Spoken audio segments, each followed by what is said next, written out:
Hey, how's it going, guys? Geo here. I have finally made it back to Plat 1 this season with this Endymion list. So I decided to share it with you all today. The list is, it's nothing crazy. It's very, very similar to what I played like 2 years ago on my super old videos on my channel. But basically, for the Endymion package, I played a 3 Servant, 3 Master, 3 Mastery, and then I only played 2 Magister and the 1 Reflection. Um, so I think when you play more Magister and more Reflection, they kind of become bricky. I'm not really a huge fan of like the super pure Endymion builds, and I prefer to have other cards that accomplish like different things in my deck to play through more interactions. Specifically, I really love Current Razor in the deck, and I really like Astrograph. You can play Astro in the other one too. Then for the mythical beasts, I played 3 Cerberus, 2 Jackal King, and 1 Garuda, 1 Jackal. Some lists will be playing 3. I think it's okay to run 3. It's good against Max C because you can just pen summon them out. But usually between like Servant, Electromite, Magister on your opponent's turn, Abductor, you always have Jackal King, and this one's even less needed than Endymion because it's a monster negate, and you can always go into Appaloosa basically. So the monster negates are a little less valuable. Then Jackal, I think you really need in these types of decks because it's easy +1 from Abductor if you normal Abductor to give you something else to pop with Electromite.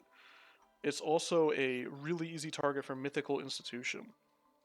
Sometimes you play Institution, you don't have a lot of other stuff going on, so you only have the 1 counter you can spare to go like to grab Jackal for easy +1.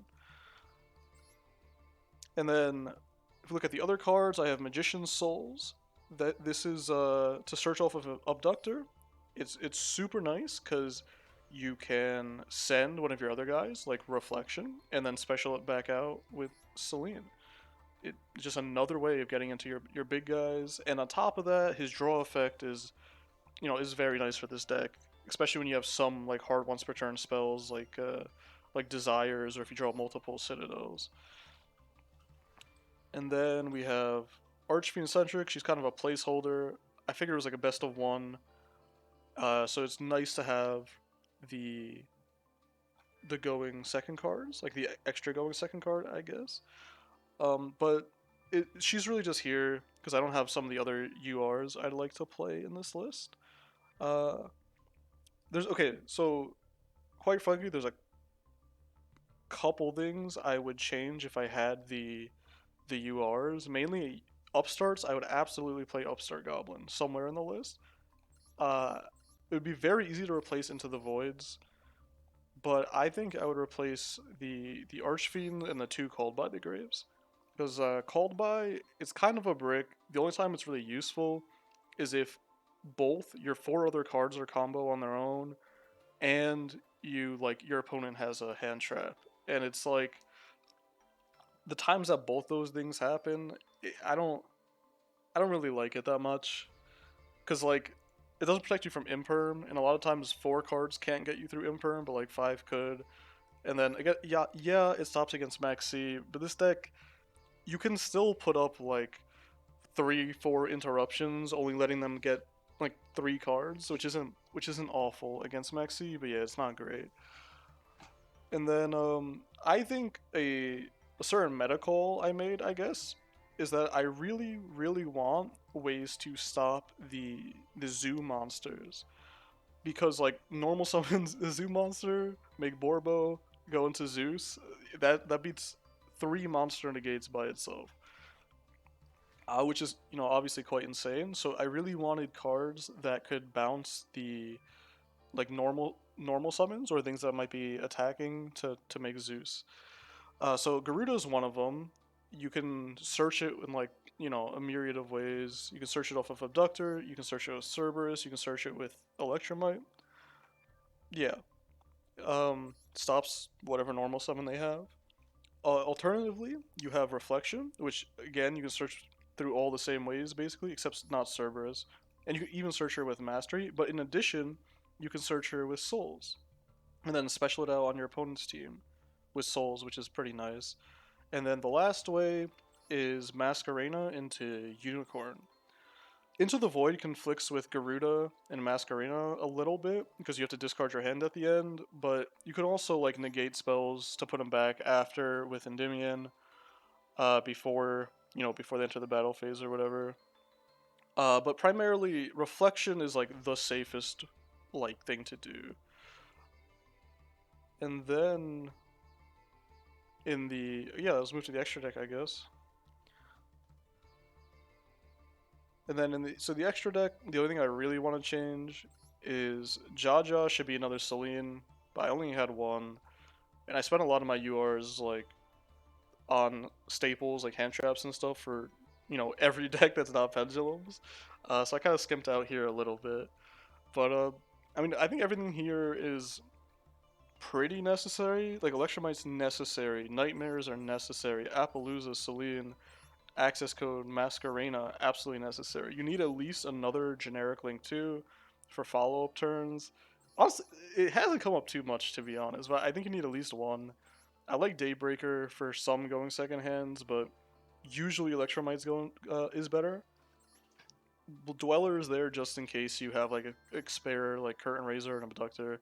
I think I've made it once in the entire climb. It's not necessary, but Dweller is very good against the metagame with like Drytron, Zoo, running around. Draco, it's good against True Draco if you ever run into that. Um, yeah, I'm sure there's other stuff I'm just not thinking of right now. Okay, so for other options you may want to play, in addition to Upstart Goblin, we have Chicken Game. This is like another Upstart Goblin, I guess.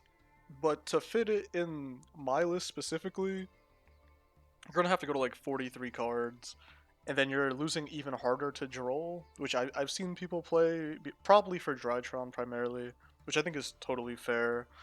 So I wouldn't play it.